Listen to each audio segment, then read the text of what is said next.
Hey, what's up, y'all? BCM Raider here, bringing you another Commander deck tech. Today, we're going to look at Tariel, Reckoner of Souls. This is a Reanimator deck, but in the Mardu colors, we're going to use Tariel to return a creature from our opponent's graveyard at random, and we're going to utilize all sorts of different aspects of dealing with our opponent's creatures. So, let's get right into it. First up is the land base. We're running 34 lands. We have our mountain, we have our plains, and we have our swamp. There's only 3 basics in this entire deck, but we're gonna review this and see what could be better. Here's our command tower. Here's our marsh flats. Now we're going to need some lands to go get with marsh flats, such as Savai Triome. This is our tri-colored land. Here's our Blood Crypt, our Godless Shrine, and our Sacred Foundry. Now we have our Battle Bond lands with Spectator Seating, Vault of Champions, and Luxury Suite. Now we have our check lands with Dragon Skull Summit, Clifftop Retreat, and Isolated Chapel.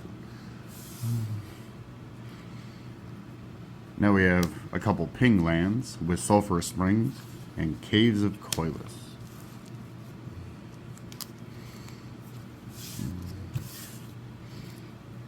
Now we have a couple filter lands with Fetid Heath and Graven Cairns.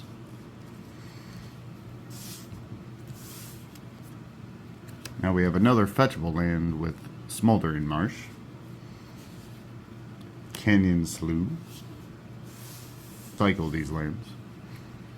Now we have Shattered Sanctum, Exotic Orchard, and Restless Vents. Restless Vents will become a creature. It'll become a 2/3 insect creature with menace. But whenever Restless Vents attacks, we can draw a card and then discard.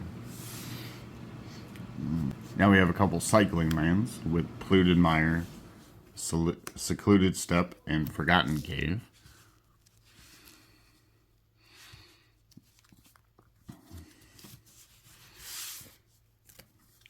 Now we have a very special land with Hidden Volcano. Hidden Volcano has a activated ability for 5. We can sacrifice this and then we discover 4. Basically, we're going to exile cards from the top of our library until we hit a non-land card with mana value 4 or less, and we get to cast that card without paying its mana cost. Now we have Barad-dûr. These lands from the Lord of the Rings set, I feel, have very good utility in whatever strategies you're using. In this case, we're going to use Barad-dûr to amass orcs, whatever X is, if a creature died this turn. Okay, now we have Core Haven. Now we have some colorless lands with Temple of the False God, Vault of the Archangel. Now we have a very important land with Gyreach Sanitarium. We're going to utilize this. That way we can continually draw and discard. And that way we can force our opponents to put their creatures into the graveyard. Now we have Phyrexian Tower. Phyrexian Tower is going to add us a lot of mana because there's a lot of threaten effects in what we're doing. Threaten just means you're going to gain control of a creature for that turn, it'll gain haste, and it gets sacrificed at the end. But we're going to steal our opponent's creatures and use their creatures against them. So that was the land base. Let me know what y'all thought about that. I do have a couple suggestions, such as the surveil lands, probably a couple more fetch lands, like Bloodstained Mire and Arid Mesa. But let me know what lands you guys feel would be very beneficial for us in this build. Okay. We are running one singular Planeswalker with Ongreth the Flamechained. This guy is going to be very beneficial for us because just his plus ability alone is going to force our opponents to discard. They're going to lose 2 life. And he has a threaten effect with his -3, where you gain control of a creature, you untap it, and his -8, where we're going to force our opponents to lose life equal to the number of cards in their graveyard. Let's get into the artifacts. First up is Soul Ring, Arcane Signet, Talisman of Conviction, Talisman of Hierarchy, and Talisman of Indulgence. Now we have Chromatic Lantern. Chromatic Lantern I really like in commander decks that have 3 or more colors, because this will help you produce the colored mana you really need. Now we need to protect Tariel, so we have Swiftfoot Boots and Lightning Greaves. Now we have Ashnod's Altar. We're gonna use Ashnod's Altar to gain a lot of mana with our opponent's creatures that we steal. Now, we need ways to put our opponent's cards in their graveyard. And we're going to utilize 2 very important artifacts with Altar of the Brood and Altar of Dementia.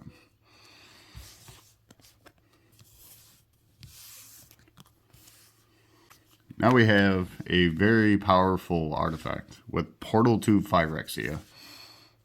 You've seen this in a couple other builds of mine, mainly the Shroom build, but we're going to utilize Portal to force our opponents to sacrifice 3 creatures and return them under our control every single upkeep. That was the artifacts. Let me know what y'all thought about that. Now we have some enchantments. First up is Phyrexian Arena, because card advantage is always useful. Now we have Black Market.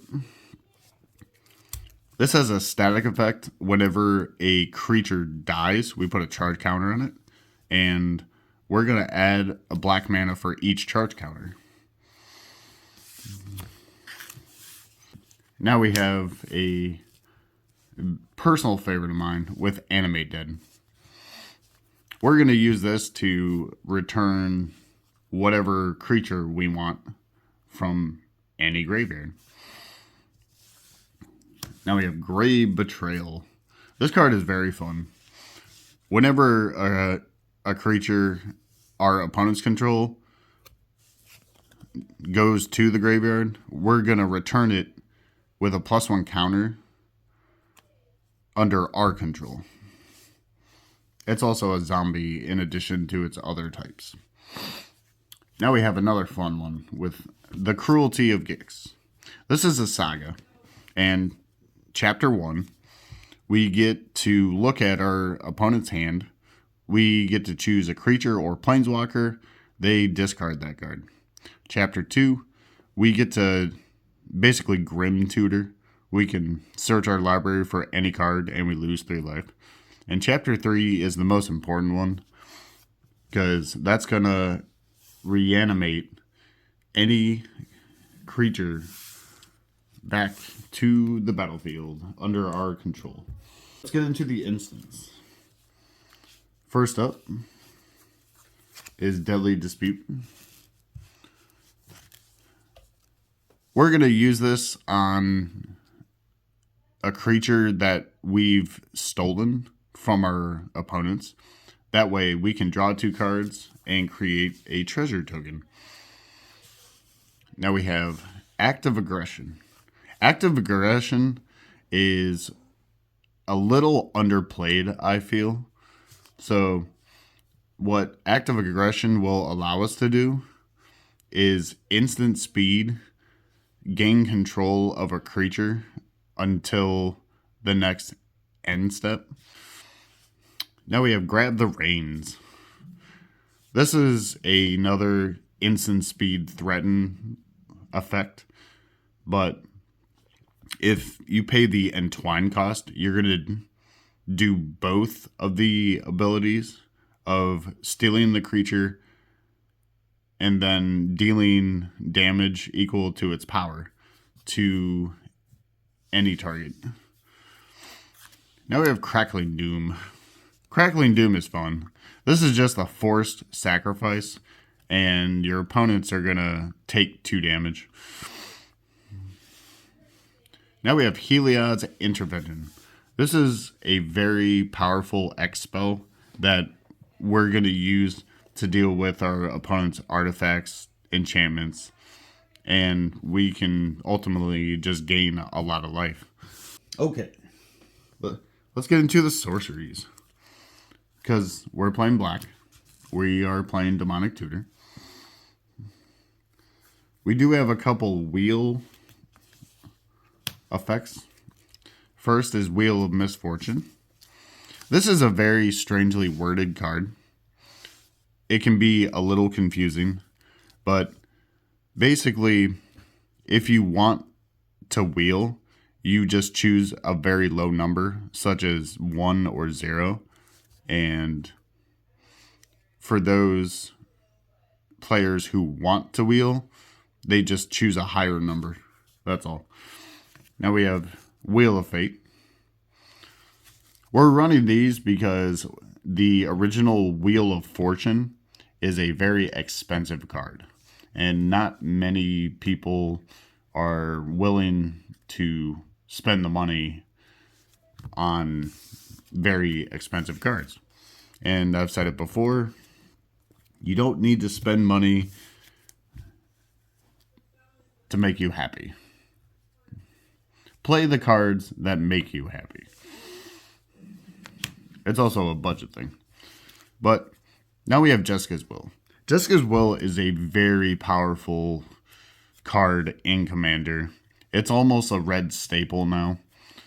So Jessica's will allow us to generate a lot of red mana and the possibility of playing certain cards from the top of our library. But if you control your commander, you get to do both. And chances are your opponents are going to have a lot of cards in their hand, so you're going to be producing a lot of mana. Okay. Now we have a couple threaten effects. First is Mass Mutiny. Now we have Dread Summons. Dread Summons is a little different because we're going to force our opponents to mill a lot of cards, and we're going to get a bunch of 2/2 zombies out of it.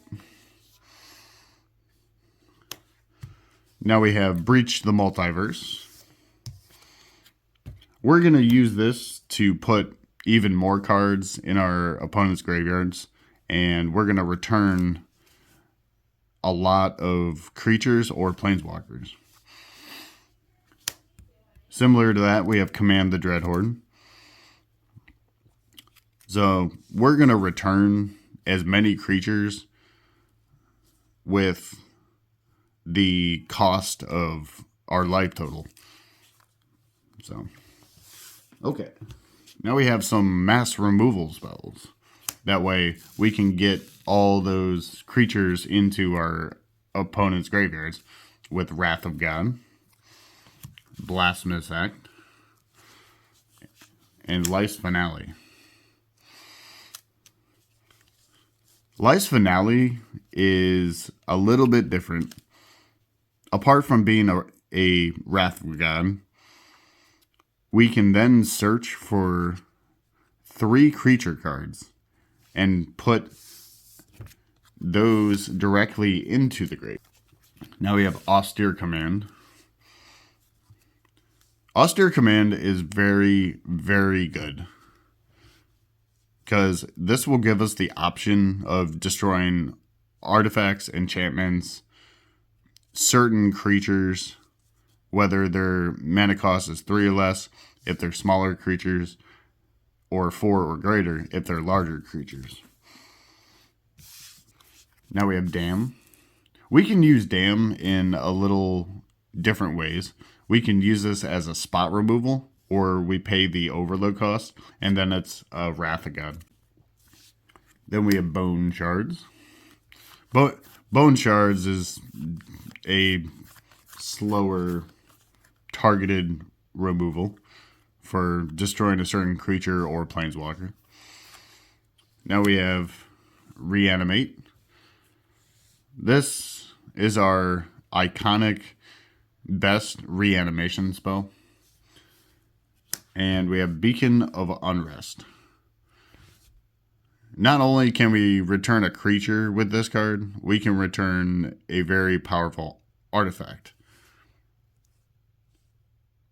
If our portal to Phyrexia gets destroyed, we can use Beacon of Unrest to get that back on the battlefield, and Beacon will shuffle back in, so we can keep reusing it. And that sounds like a good time. Yeah. Okay, let's get into the creatures. First up is Solemn Simulacrum, or Sad Robot. We all know what this card does by now. Now we have Burnished Heart. Burnished Heart is fun, because this will sacrifice itself, and we can keep bringing this guy back to get even more basic lands onto the battlefield. But as I described before in the land base, I don't think we're running enough basic lands to justify playing this guy. So let me know what you guys think about that philosophy. Now we have a very powerful combo with Kiki Jiki the Mirror Breaker and Zealous Conscripts. With these 2 cards, we're going to infinitely create Zealous Conscripts. So how this works is we play Zealous Conscripts. We're going to gain control of whatever we want. We're going to activate Kiki Jiki the Mirror Breaker to make a token copy of Zealous Conscripts. And with that token's copy trigger, we're going to untap Kiki Jiki the Mirror Breaker. We're going to do this 100 million times. Okay. Now we have Brian's Stoutarm. This card's fun, because once we've gained control of a creature our opponents control, we're going to activate Brian's Stoutarm to fling that creature's power wherever we want. And he has lifelink itself. But because Brian's Stoutarm is the one doing the damage, because he has lifelink, we're going to gain that life. And that's really cool. Now we have a couple more sacrifice outlets with Ailey Eternal Pilgrim. She's a 2/3 with Death Touch that we can pay 1, sacrifice another creature, gain life equal to its toughness. For 3 mana, we can sacrifice a creature and exile a target non-land permanent. We just have to get our life total 10 points past 40, because 40 is the starting life total in Commander, which is pretty good. Now we have Bartolome del Presidio. Basically, we sacrifice a creature. This guy gets really large. Now we have the iconic Viscera Seer.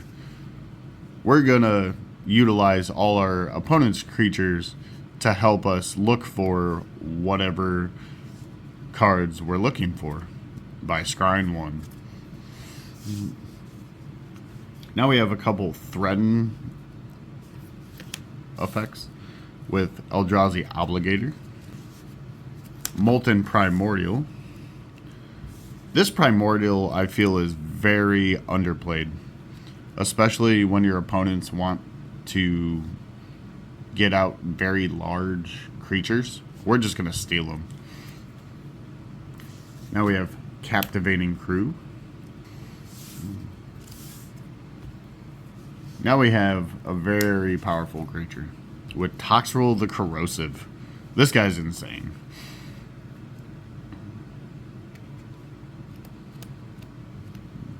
But I just realized something.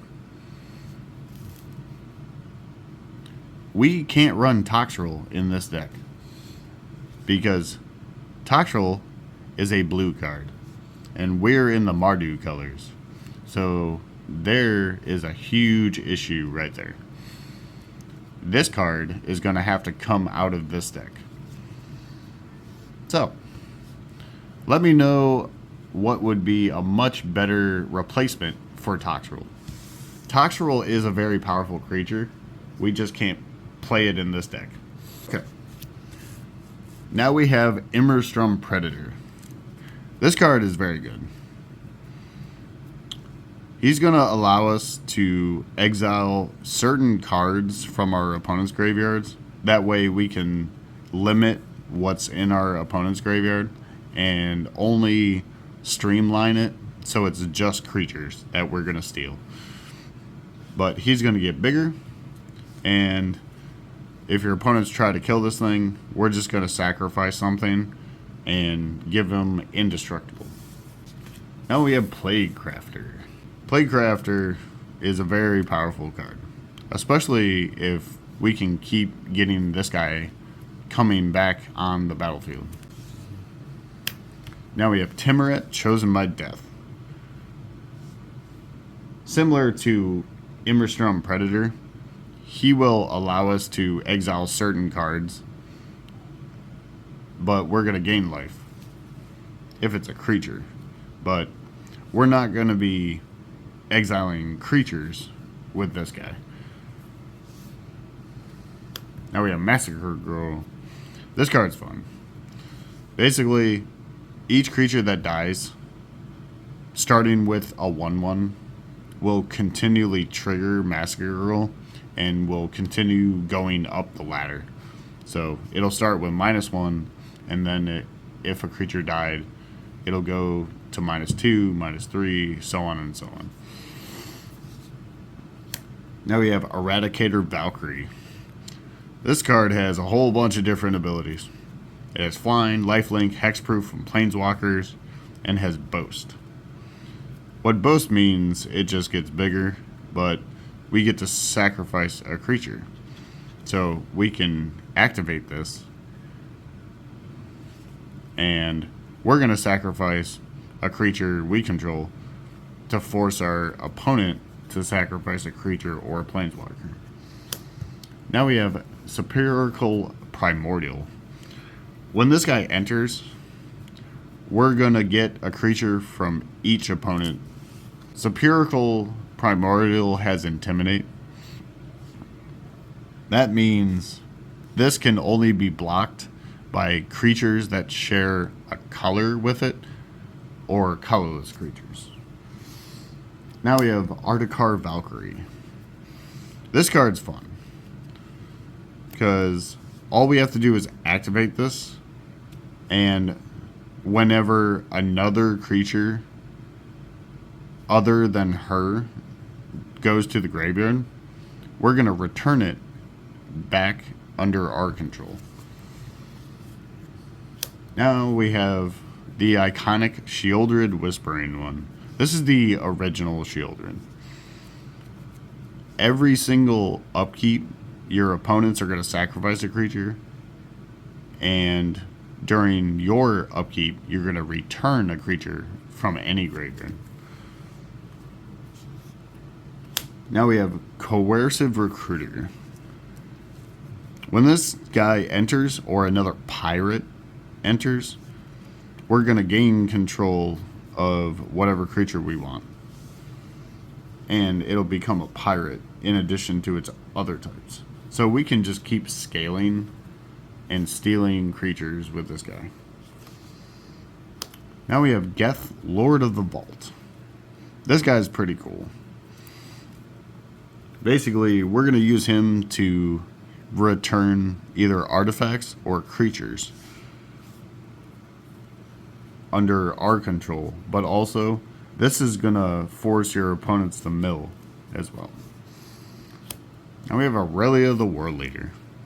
She's going to allow us to have multiple combat steps, which is very good because after we've stolen a whole bunch of creatures, we're going to keep attacking with them.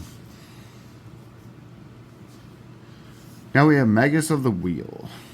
This is basically Wheel of Fortune on a creature. We sacrifice it, each player discards their hand and draws 7 cards. And finally, we have the infamous Sir Conrad. This guy's insane. With any kind of graveyard strategy, whenever a creature dies or is put into a graveyard from anywhere, that means if you're milling your opponent and the creature card is put into the graveyard from milling, they're going to take 1 damage. And we can force everybody to mill. Okay. I want to thank everybody for being here and checking out the Commander deck. This is a very fun deck, but I do see a lot of flaws in this build, and I would love to hear everyone's comments and suggestions about this deck.